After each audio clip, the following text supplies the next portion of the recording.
Okay, well, hello YouTube, it's me, Fordmaster, and welcome back to another Game Theory reaction. This week, we solved Kissy Missy, and it's about Poppy Playtime. There hasn't been a Poppy Playtime theory in a while. I think this has to do with, again, the developers of Poppy Playtime, I'm forgetting what they're called now. They released sort of like an analog horror video of, well, actually two. There was one where Huggy Wuggy broke out and then kind of just, he escaped into a forest and then they caught him again after he killed several people. And then there was one involving Kissy Missy talking about, oh, make sure the body is tied down and the camera cuts out and then like there's blood everywhere afterwards. But with hers it was weird because the blood was, the way the splatter was, it almost looked like she didn't do it. So hopefully they kind of, you know, it just kind of shed some light on that about what could have happened. Other than that, I got nothing. Let's get into this, shall we? Yeah, this is the one with Huggy Wuggy. Oh, wait, never mind. No. Security step pursuit. MTPT. He couldn't have gotten far. What was that? Stay alert. There. Stay calm. Don't worry. I'm not here to hurt you. How about a Diet Coke? You want one? Yeah?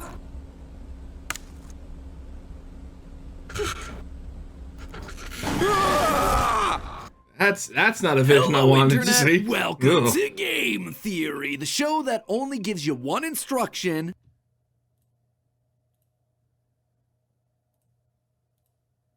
Have fun! Smash the subscribe button.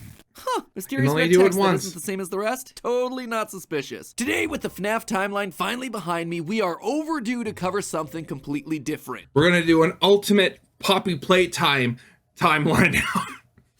A game where we explore an abandoned children's entertainment venue filled with oversized characters that were at one point friendly, but then turned evil on account of being possessed by the souls of dead children. See? Completely different. Yes, my friends, we're hopping back onto the Poppy Playtime train because while I've been busy over in my own personal animatronic hellscape, Mob Entertainment has been dropping all sorts of new content. The spin-off title Project Playtime, a complex multi-month-long ARG, and my other favorite form of content, analog horror YouTube videos. Because you can't spell analog horror without the lore. Oh, I suppose you can. There's no E in analog horror. Well, guess what? It's a silent E anyway. Call it the phonetic spelling of lore. So far, Mob has released two quote-unquote lost VHS tapes to their YouTube channel. One from 1992 and the second from 1995. Look, the titles have the dates in there and everything. Even a .mp4 at the end for that truly authentic lost footage feel. Despite the fact that the MP4 as a file format didn't exist until 2001. But who am I to judge? Anachronistic file formats aside, these things aren't just filled with a bunch of mindless spooks building hype. Actually, wait a second. Yeah, I remember that. Well, not the file format thing, but I remember them talking about that. What was the major file format before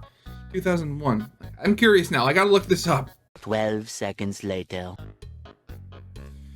Okay, never mind. Looking this up would probably take a lot more time than I'm willing to do right now. So let's just get back to the video. For the eventual release of Chapter 3, they're also filled with clues to the lore. And I think, thanks to one of these, I've been able to solve the identity of a fan favorite character. Everyone's beloved Jumbo Pink I swear, I gotta start doing a drinking game every time MatPat says the word lore in a Game Theory video. Kissy Missy. Who's hidden inside our floppy little friend? I think I have the answer for you. So grab your tranquilizer darts and flashlights, theorists. There's a theory on the loose. The first VHS released onto the channel was called Restricted Disappearance 06/18/1992.mp4. In this video, we see Huggy escape the facility and run out into the woods with a large group of Playtime employees in pursuit. 5 end up dead and 6 remain missing. Seems like Huggy can't be stopped. But then the video ends with an ominous scene of the giant Huggy peacefully standing next to a normal residential house. Yeah, He's very captured weird. and brought back to the facility. In terms of lore, this video does a lot with very little. On the surface, surface, this tape feels very straightforward. Huggy escapes the facility, scares ensue, and then he's brought back. But this short, basic narrative actually goes a long way to confirm many suspicions that we've had about the characters and the events of this franchise. First, this video reinforces the timeline of the Bigger Bodies initiative, Playtime Co.'s push to create giant toys that help around the factory. We know via unlockable cards that are found in Project Playtime that Mommy Longlegs started as a Bigger Body creation before they wound up making toys of her in 1991. So this VHS taking place in 1992 fits into that rather nicely. The project is in full swing at this point, and the trapped toys are starting to get restless. It also confirms something that we've suspected for a while now, that some of these giant toys were created using orphans in some way. That's why we see Huggy standing outside of a house at the end of the tape. He was just trying to go back home, the home that he was either adopted into or his foster home. His childlike instincts taking him back to the last place that he felt safe. It's this incredibly sad, somber moment that does a lot to showcase the tragedy of this game's story. And that's not all. This Huggy seems to be acting differently to the one that we met in Chapter 1. Huggy escapes the facility, but there's no mention of violence towards the staff. Huggy only seems to become violent to the employees after they shoot at him. This tells me that Huggy, and presumably some of the other experiments like him, aren't naturally violent. It also reinforces what we see in Project Playtime's tutorial. Huggy is largely complacent until the prototype urges Huggy to kill. They are trying to build toys more like you.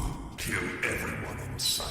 It really seems like the Bigger Bodies monsters are the collateral damage in this war between Playtime Co. employees and the prototype, Experiment 1006. They're the innocents that wind up being caught in the middle. This is something that we can start to see more clearly in the next tape, Restricted Relocation 0808-1995.mp4. In this newest VHS tape, we see Kissy Missy being transported towards Playcare in August of 1995. The tape repeatedly tells us not to view the footage. I can't possibly see that plan going wrong in any way. Again, just shows the absolute negligence of this company. So of course, we keep watching, and in true Playtime Co. fashion, things start to go wrong. We travel down the rails with Kissy strapped to the train. As we ride, we pass by graffiti on the wall that reads, "The hour of joy is at hand." In between camera shots, we see text flash on screen meant to be instructions for employees, but then each message winds up getting overridden by capitalized red text that says basically to do the opposite. It tells them to release the straps that bind Kissy Missy, which, as you'd expect, means that the employees wind up dead at the side of the tracks. It's another simple, straightforward tape that does an incredible job of hiding tons of lore clues in plain sight. Let's just start with the date, shall we? Poppy's already done a great job of mapping out a very clear timeline for us, unlike some other franchises. At this point, we know when each toy was made, starting with Poppy in 1950 and ending with Boogiebot in 1993. And because Mommy Longlegs was a big body before her toy released in 1991, we also know that the giant toys were in development sometime before that. At this point, the only key date that we're really missing is the day that the toys went rogue, destroying the facility and either kidnapping or killing members of the staff, as we hear in the background of this Chapter 1 VHS tape. That's why I'm making this log, so that the same mistake won't be made twice. But now, thanks to a combination of this relocation tape as well as the developer interview, I think we can tell when it happened. There was a developer Recently, interview? the developers went onto Discord to answer a bunch of questions that the community had, and one was about the date in which the Playtime Co. factory shut down. Whoops, sorry. Well, I'm sure we all would have loved to have a definitive answer from them. Where's the fun in that? They had to make us work for it. What they did clarify, though, was that the factory did not shut down in the 2000s. This then narrows our window to a 7-year period between 1993 and 1999, which, let's say, is a lot more precise than we've had up to this point. But I actually think we can do it one better. Take a listen to the audio that we hear in the background of the Restricted Relocation tape. Hear those screams in the background? Do they sound Whether those who are beneath us understand it or not.